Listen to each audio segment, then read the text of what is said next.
We did blame Moffat a little bit last time for being a bit too first drafty when he did Boom. And I would say this one could have also taken a few more runs. The behind the scenes I watched, Russell T Davies says, I love getting a Moffat script because I can just say, okay, I don't need to look at it. I just say go.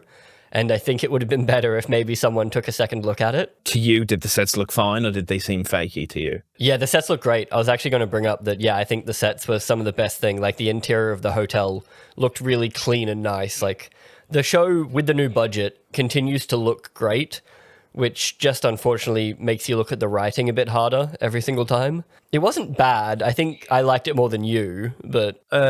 No, I thought it was really bad. I get that Christmas specials can be a bit hit and miss, forgettable. Like, I mean, David Tennant's first Christmas special was him in bed the whole time, but you can't take them too seriously. They are just Christmas specials. Yes. I am of the belief that I would love a Christmas special just to be, fuck it, Matt Smith's back this Christmas special, and it's just a Matt Smith as the Doctor, or it's just Peter Capaldi as the Doctor. So use them as Elseworlds almost. Because I remember both David and Matt said that on Comic-Con. They said they wish they were just a bit looser with the Christmas specials. They'd happily just come back and just have a solo adventure. Yeah. And I think that might be better served, but I understand why it would be a little bit silly, but... My favourite Christmas special is the Matt Smith Christmas Carol one. Yes, that one's peak. It feels like Christmas. It works Christmas into the narrative. And again, it's Moffat, so we know he can do it. Well, when I saw it was Moffat, I went, oh, Moffat. And I had that Moffat feeling. And I was a bit annoyed because my brother-in-law does not care for Doctor Who. When it comes to sci-fi, he's only a Star Wars guy. Right. And I was like, nah, man, you should watch it. And he felt very vindicated when we finished. We all went, that was shit. And he went, yeah, Doctor Who is shit. There's an example of Doctor Who being shit. And I was like, God damn it. Yeah. Because I wanted him to like it. I think it was pacing was my main thing. Like the key moments that were in there worked really well. So you had like your emotional beats and the way the spirit of Christmas was worked in. But it just felt like it started balls to the wall, like this is what we're doing. And then they suddenly slammed on the brakes so they could reintroduce the Doctor and the fact he's a lonely person now. And then they slammed back into motion with the whole mystery of the briefcase. And then he ended up being a hotel guest, and that ground it to a halt for almost 20 minutes. I think we had 20 minutes after he got back, and I'm like, okay, so we're going to have to wrap this up pretty quickly. And they did, in an almost nonsensical way. The Doctor's in some time hotel, and then in a very... So it feels like a Moffat-y thing. You're better with Moffat, but taking something ordinary and making that the thing. So yes, locked door in a hotel. There's always that door in the hotel, which just feels like a Moffat idea. Yeah. And then there just feels like there are 3 or 4 different ideas in there. Crossover adventure between the girl on the train car, the World War II couple, and those mountaineers, and like having an adventure with them. You kind of feel you can see that version. Yeah, the time hotel idea is really, really cool. But that intro felt very Series 7 Moffat. He starts with a montage that was... He had too many ideas at the time and he wanted to just get them all out on the page. It's typical Moffat. And then Anita, who's at a regular London hotel, and seems completely unaffected by... I mean, I suppose that's meant to be the joke, that a London hotel girl, she sees everything. So the idea of seeing a green lizard man and all that just... Because at first I thought, oh, maybe that's how the time hotel works. They just have someone stationed at every hotel. I thought she was the bad guy. Yeah, but instead she's just a regular person who just is nonplussed by nonsense. I liked later on when she was nonchalant about the whole thing because she'd spent a year with the Doctor. So when she started seeing weird stuff, she was like, oh yeah, the Doctor's crazy. This is fine. But she starts that way. But then I didn't care. Like, I know what we were trying to do. We have that just as an offhand, I know it's like this, but up-like montage of like just the Doctor being a handyman in the hotel. Yeah. And we're meant to really care for Anita. And yeah, of the women he's interacted with, I think Anita's probably my favourite one-time sort of companion. Not really, but I would have happily have had her, instead of 19, a 30 bordering middle-aged woman being taken away by the Doctor. I was like, this dynamic would be way more fun. Especially with a younger Doctor. I think it works really well having the young, charming Doctor and then have someone that's kind of just swept up in his doctoriness. Yeah. Especially because she was ordinary. I immediately felt like it was, even though it's different, it's his Donna. It's someone who's definitely just a mate. Yeah, she needs it. What's her name? McLaughlin? Nicola Coughlan. Even though she was the big hype, I thought, I don't think it was particularly her fault. I just think the time she had and the character she had, I think anyone could have played that. I think the fact it was her was pointless. I was shocked by that she just vanished, because the way they set it up especially, it's her story. And from what I've gathered from the behind the scenes, Moffat accidentally fell in love with Anita while writing, and then he just kept adding pages to her section, and that's why the middle feels so bloated. Yeah, well, it felt like that. It felt like this weird aside. Yeah, and because Russell doesn't say no to Moffat, it just ballooned out that middle bit, and they accidentally told a 20-minute story in about 55 minutes. Yeah, and then it made me laugh. He goes, I don't really live like this. Who long? I was like, yeah, you did. Peter Capaldi was a college professor for decades. Yeah. And Matt Smith grew old on Christmas Planet in a linear fashion. I was thinking before that, The Power of Three, his episode where he has to live with Rory and Amy for a little while. And he also bunked with James Corden. David Tennant with the Chameleon Circuit. And also, technically, the 14th Doctor is living a linear life right now. Yeah, I think that's why it really felt strange. It's like, it's a good idea, but we've done it too many times too often. And when it was done before, it was for a reason. Like with David Tennant having to live in the 1916 as John Smith, it was because he was in hiding, and it's like, oh, he fell in love. He could have lived a better life. When Matt Smith did it, it's because he didn't know how to slow down. He was hyperactive. Then he had to slow down in The Power of Three. And then when his time had come, he finally grew up on Trenzalore. And then Peter Capaldi viewed it as his, he had to do that. So it's like we've done it for better reasons, whereas here he was stuck, but he treated it like it was this big revelation. And I knew because it was Moffat, it was going to be bootstrap paradox. I was like, he already, you have to figure it out. It's like, you already have figured it out. Yeah. This is Moffat. I did love that line, though, how he's like, the universe just came out of nowhere and no one questions that. I'm like, that's very Moffat. There's probably a lot of Moffatisms in here. But with him having to stay back, him making friends isn't the problem. Them having to leave or leaving him is the problem. And it just happened again. Like, he spent a bunch of time with Ruby and she left. He spent a bunch of time with Anita and then she left. People leaving is the problem. That doesn't fix it. We still didn't know what Ncuti's Doctor was like. So I was keen to just, once again, give Ncuti a chance and see what we're doing. And those opening minutes when he comes out and he has the 2 cups, and then when he gets in, he goes, putting on the coat. Why am I doing that? Love that. Picking up the screwdriver. Why am I doing this? I was like, okay, this is fun. And then he gets his little male companion, which I think also would shoot Ncuti. Not because it's, because this Doctor is gay or whatever. Just, well, this is gay. I think similar to the second Doctor, I think this Doctor might suit having a male companion. And sure enough, we had that guy, and I was liking the thing, and they killed him off anyway. That guy did fantastically for such short screen time as well. Just his I don't want to let anybody down.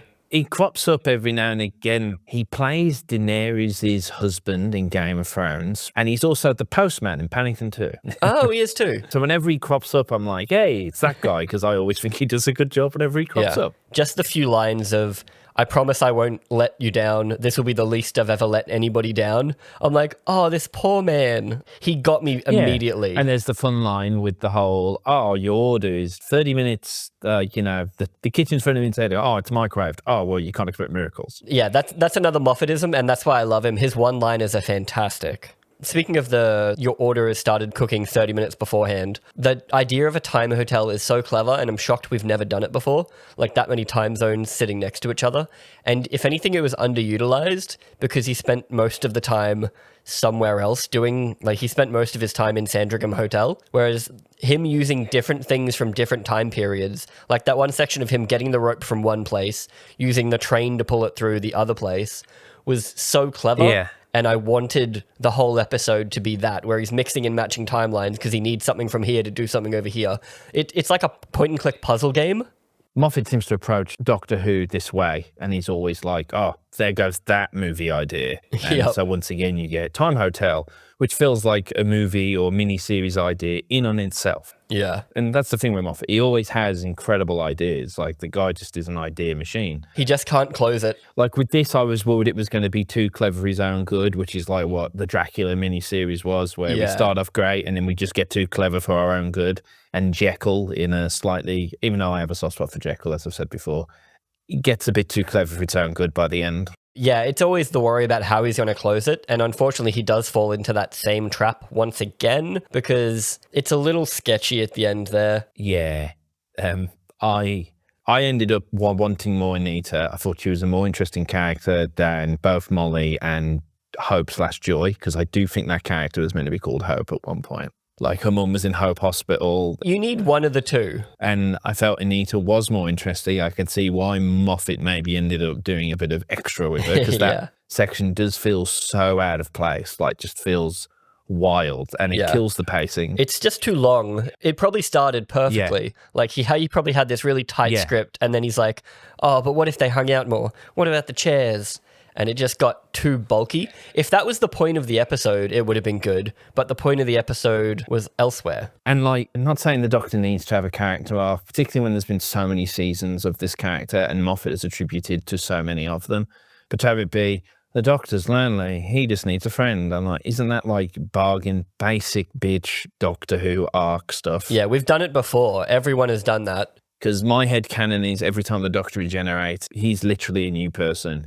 So therefore, he has to re-experience things. So as other versions of him feel like memories, but then it seems every writer and every fan has a different approach. I have a stupid joke in my head, if I ever wrote Doctor Who, that there was philosophers who on Gallifrey who used to debate what regeneration was or what it would do, but they kept changing their mind every time they regenerated. Yeah, that's good. Yeah, so if I ever write it, I want to work that little fucking joke in there. So to have Shooty once again for me, and we need to mention it, cries 2.5 times, arguably 3. Yeah. Cries when Lizardman dies, cries at Anita, and then cries at the end. Tears of joy, but still tears. And Sarah, well, I was like, fuck's sake, like, because we joke going, oh, he's going to cry. He always fucking cries. And yeah, because Matt Smith never really did that at these kind of moments. It must be Shooty and the director bringing those bits in. Like, because Moffat wouldn't have written, like, cry. Because David was the emotional doctor. He was the teary doctor. And I was like, yeah, but he wasn't this fucking teary. Like, and it was also the point being with David's regeneration, there's that great behind the scenes where they hold back the tears, where it's more tragic because he's not crying. Yeah. Where if this is Shooty with his directors, he's fucking blowing his nose when he's regenerating. Like, isn't the one thing they say about acting is like acting is about what you don't do? I think that's what it is. I mean, once again, we all know Shooty's a fantastic actor, but it always just seems to be his doctor seems to be 100%. My sister-in-law was saying he's just so intense about his emotions all the time, because she watched all the series and she felt the same as we did. Just always like, oh, babes, let me hug you, let me cry with you. It's like, I get it, you care. And that seems to be what Shooty wants. He wants his doctor to be a really caring person, like taking the doctor angle very literally. The more human doctor. Yeah, and I think that's maybe partly it. Because we're very down on the fact he's too chummy and too nice to everyone, I really enjoyed the bit where he just roasted the shit out of Joy. I didn't love the reasoning, like the whole, like, oh, I needed to make you mad because that makes the handcuff release because of magical reason. I liked it, and it kind of felt like Moffat said, oh, this doctor's too nice to everyone. I'm going to have a specific section where he just shits on Joy for a little bit. And Shooty does that really well. So it would be good to see Shooty do that kind of, like, he can be snarky, he can be sassy. He's a very sassy guy. Let him jab people. Yeah, and it's also, like with Sherlock Holmes, this character may be his best where, yes, it's called after him, but he's not so much the main character as he's this, like, arbiter, kind of is the main, you know what I'm saying, where when he's the main character.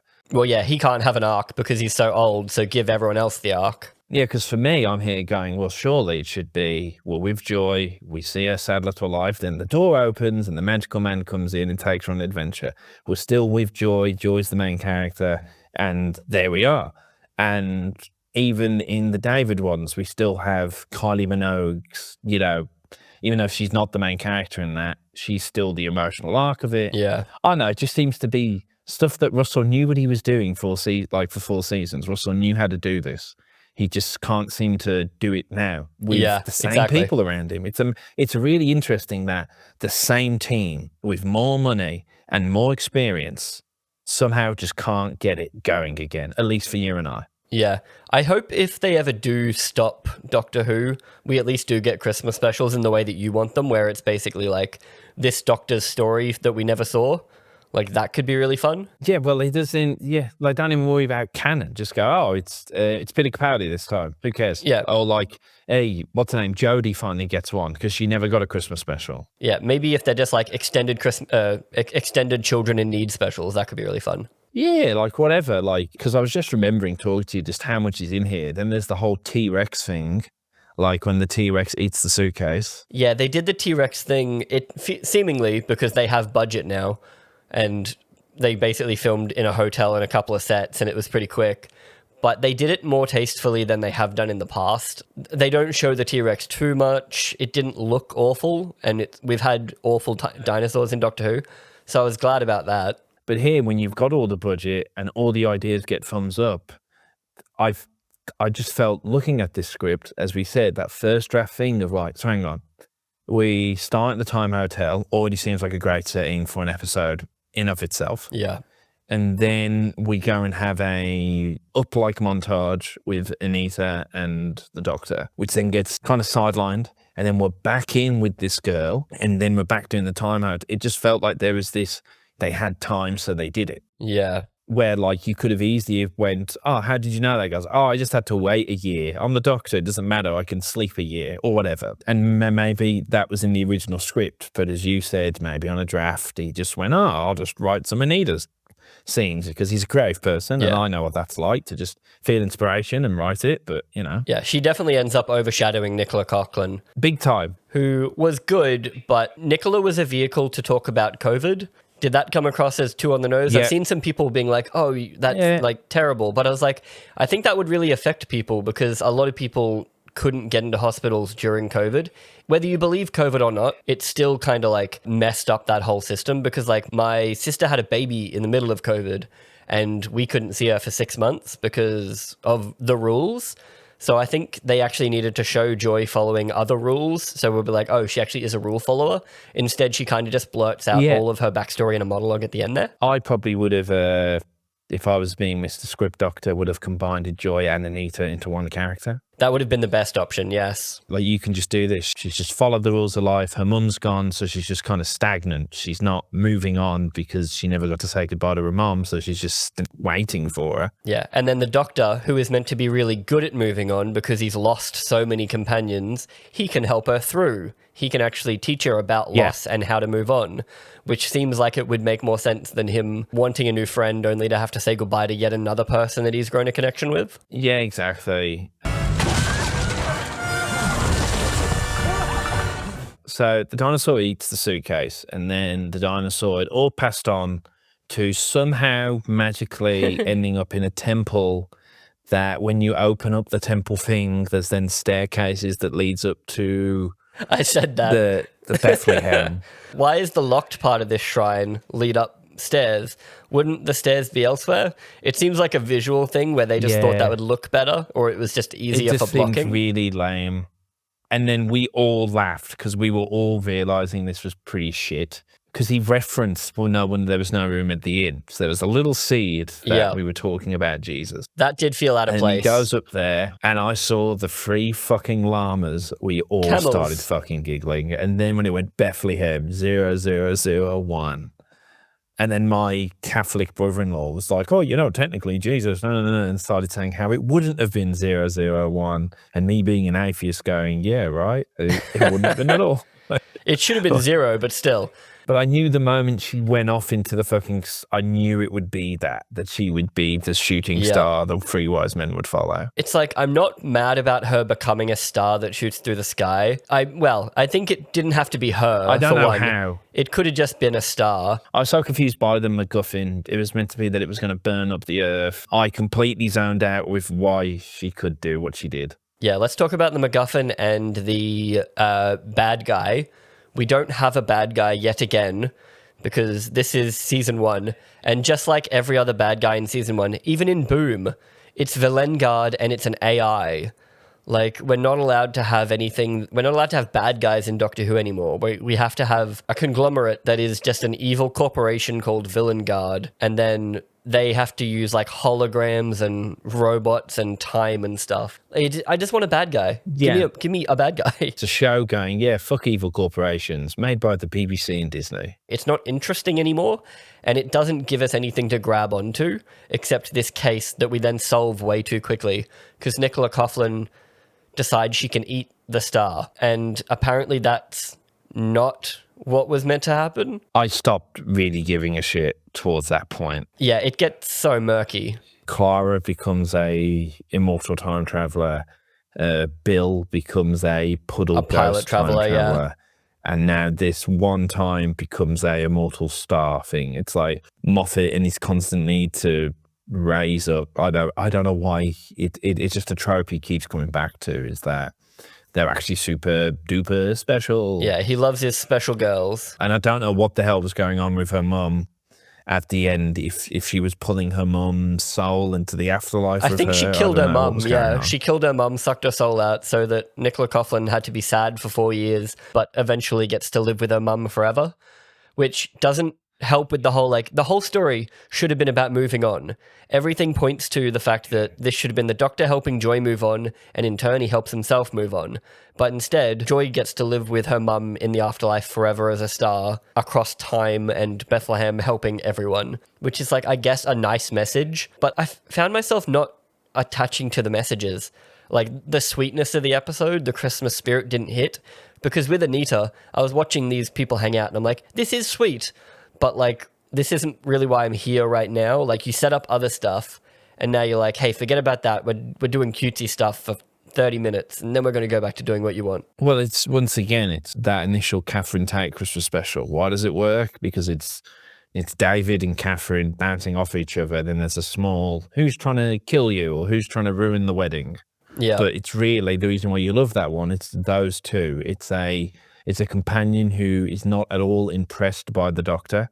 And it's the Doctor, after having 2 seasons with the love of his life, at least that one, is now completely blindsided by someone who's completely annoyed by him. Yep. Which is why we bring her back and why season 4 is awesome. Yeah. Well, that's the thing. She wasn't meant to come back. It was literally just like, this is a chance for a fun once-off companion. So, like, write something fun, and then you're like, oh, the chemistry is insane, bring her back. Whereas we didn't get any time with the Doctor and Joy. I think we get, like, less than 20 minutes of them together. Yeah, exactly. But and there was no real, I'm not sure, she wasn't great in it, and I don't think it's anything to do with her, because she is a good actress. She gets one monologue. Yeah, and on paper it sounded like a wonderful idea. Both my wife and sister-in-laws were very excited by her being in it, because they love her from Bridgerton and Derry Girls and all that. I was quite disappointed by what they did. It's kind of, also whenever someone's in Doctor Who, I always feel like when Maisie Williams was in Doctor Who, I couldn't shake it, feeling like a step down from Game of Thrones. Yeah, I think that's again the problem with giving Doctor Who so much budget.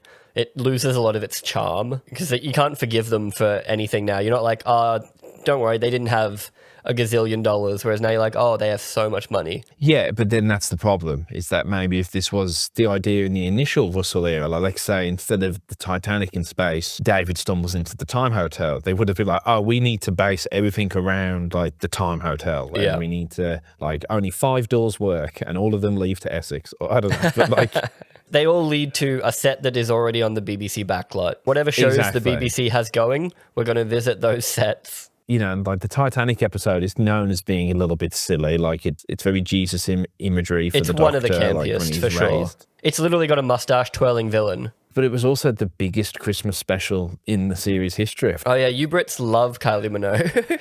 I understand this is a Christmas special, so we can't take it too seriously. But it doesn't give me a whole lot of hope or excitement into season 2.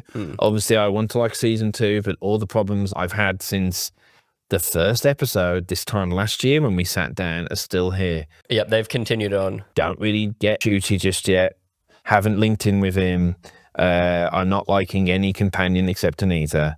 And she wasn't really a companion because she didn't do anything with him. She just sat and chilled. But I wanted to see that character on space adventures.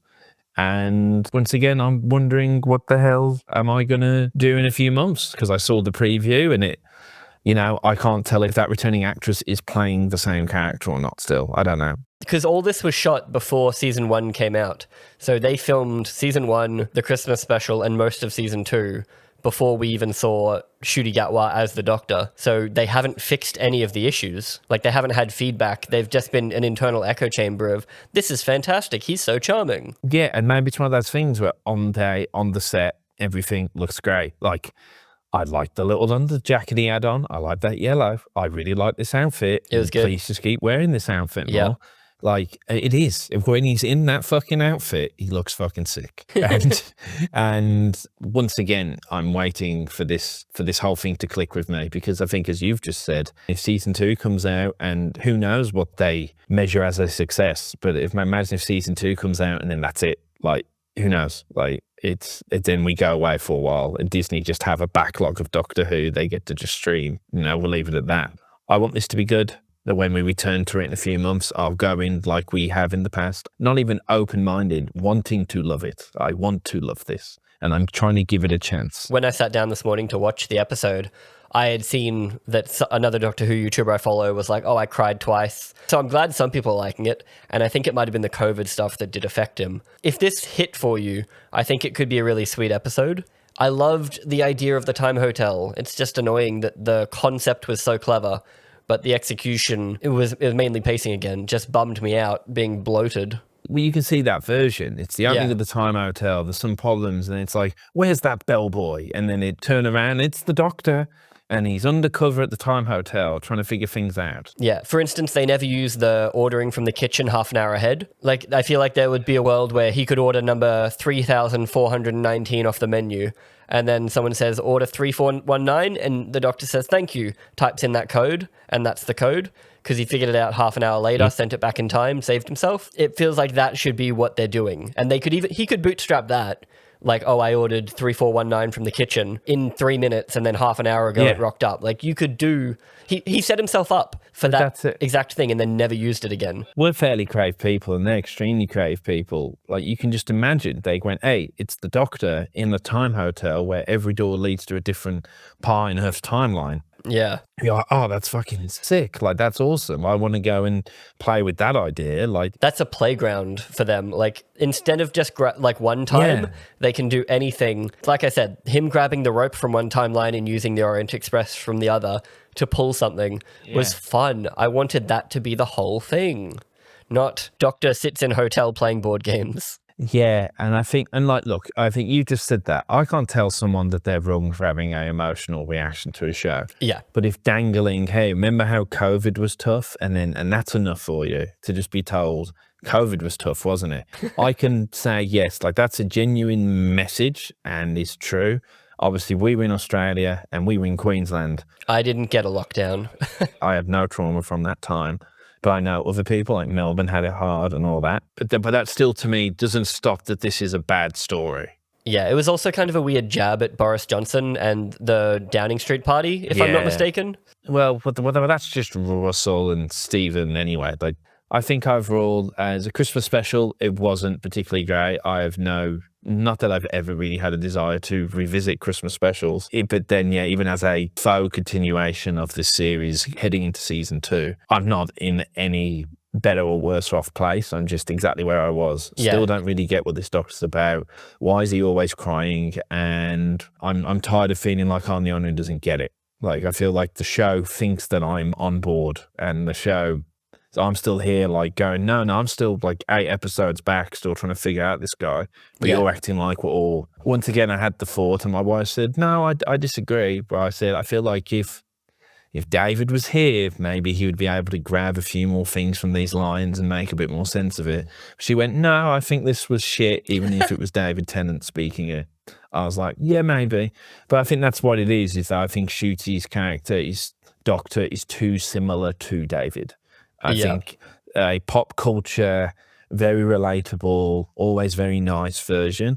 Where when you were talking about Matt Smith, it's this kooky doctor. So the kooky doctor has to go and have a flat with James Corden. Where if Shooty had to share a flat with James Corden, he'd just be an ideal flatmate who socially understands everything. Yeah. And that's where I struggle with it. I think that's the whole problem. It really is just a continuation of season one. It's more of what we've seen, more of what we didn't really love. I'm not feeling magical with Shooty. Like, there isn't this, the doctor's meant to be, Santa Claus, and, he's meant to have this almost Santa Claus feel to him. Like, he's a special magical man who comes through the door and saves the day. And with me, he just feels like a guy. And there's nothing particularly interesting. There's nothing I want to pull back about this version of the Doctor. When he's standing in the room with a Silurian and a girl named Joy, he should still be the strangest person in the room. But that's always it for me, is that sometimes I do think the Doctor maybe should just be quietly in the corner twiddling his thumbs, but then fixes it all. Or he's the most important person in the room. But like I always go back to in my head when and I'll finish that Sat-Nav episode in season 4 where the Doctor goes to the elite manor where all these smart people are. Yep. And he's the poison sky. He's like, oh, you're doing this, you're doing that. And he completely dominates the room that he's in and then in through the window and all that stuff. The best line. And that's what he is to me. But then I also know that there can be versions of the Doctor who quietly, like Superman when he's Clark Kent, is like quietly fixing a thing and when no one's noticing. I think that can be a Doctor. And so, but with this, where it's just, I'm the most emotionally mature. Like, they've set that up with this Doctor, that because he had therapy, he's now emotionally mature, as well as emotionally intelligent, as well as genuinely intelligent. It's weird to try to give him the emotional letting go arc when he's already been through therapy. Like, they went out of their way to give this Doctor therapy, and he's still being whingy about this kind of thing and being like, oh, I'm so alone. Pick one. And you have to ignore it because it doesn't matter. But you think, oh, I've got a year here. I'll go hang out with UNIT and just be on the UNIT base for a year. Like, whatever. Like, I know you can't do that. It's not about that. And you've just got to ignore it. But you'd think if this guy is 2,000 years old, he would go, I've got a year. I'm incredibly capable with great power, comes great responsibility. I'll go resume my post as the UNIT scientific advisor. Yeah. I'll quietly push off the wheelchair or the little boy and resume my post and be like, here we are.